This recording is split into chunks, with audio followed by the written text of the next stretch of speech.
So the first thing to say is if you've started watching the second video but you haven't been and read Hebrews 11 yet, I really recommend you go and do that, because it's really important that we stay connected with the scripture, not just the ideas of the scripture, but actually connected with the scripture itself. So just hit pause, read Hebrews 11, and I'll see you again in a few minutes.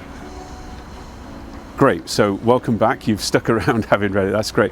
We're going to look at the second hero that's mentioned now, and that's a man called Enoch, a really kind of mysterious character. And it says about Enoch, by faith, Enoch was taken up. And the story of Enoch is that he walked with God, but then God took him. He was kind of translated from earth into the heavens.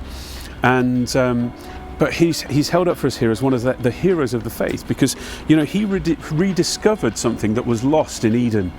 He rediscovered what it meant to walk with God. And in Genesis 2 and going into Genesis 3, we find that it was kind of the practice of God to come and walk with Adam and Eve in the cool of the day. And then one day God turns up and they're hiding. He can't find them because they've sinned. And that kind of marks the end of this kind of sense of close fellowship and communion with God, of walking with God.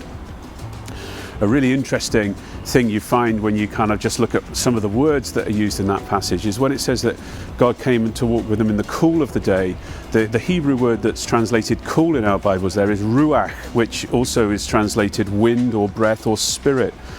And so you kind of have this idea that God and Adam and Eve walked together, walked by the Spirit, walked in the Spirit, which kind of has all kinds of ideas, doesn't it, for the way that Paul teaches us about the Christian life.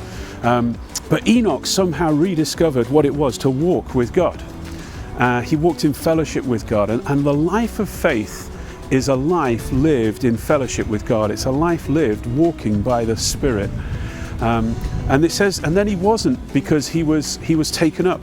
He was taken up from the earth to the heavens. Now, in the book of Hebrews, this idea of being taken up or translated or elevated to a higher plane is used in three ways. It's used, of course, in this story here of Enoch being taken from the earth to the heavens. And I guess we can kind of have this idea that the life of faith, the walk of faith, is one that actually elevates us out of this world. We're not merely earthbound anymore. We've been seated with Christ in heavenly places. We have a perspective on the things that are above. It's that kind of elevated life, that life that leads us to walk above the natural things of the earth.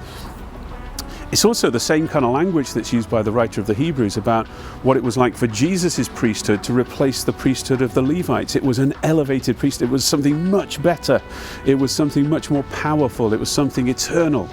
And the other way it's used is just the description of the difference between the present age and the kingdom. It's again this idea of elevation and being lifted up. And so the life of faith that we can learn from Enoch is that when we walk with God, we're lifted above the natural. We're lifted into the supernatural. We're taken from an earthly perspective. We're given a heavenly perspective. We're taken from things that are temporal and will pass away, and we're lifted into being part of the things that are eternal. And it says this about Enoch, that he pleased God.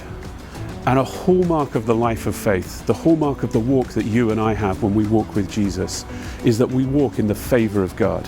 Just like Enoch, he was so much in the favor of God. God says, I want you to come and permanently hang out at my place. Well, I'm not sure that's going to happen for any of us this side of death or Christ's return. I don't have any particular expectation that I'm going to be translated from the earth to the heavens. But to know that God, his favor is upon us, his desire is for us, that he actually enjoys our company. He's with us, he walks with us, and he lifts our natural walk into a supernatural walk. He lifts us from a place of a natural understanding to the realm of faith.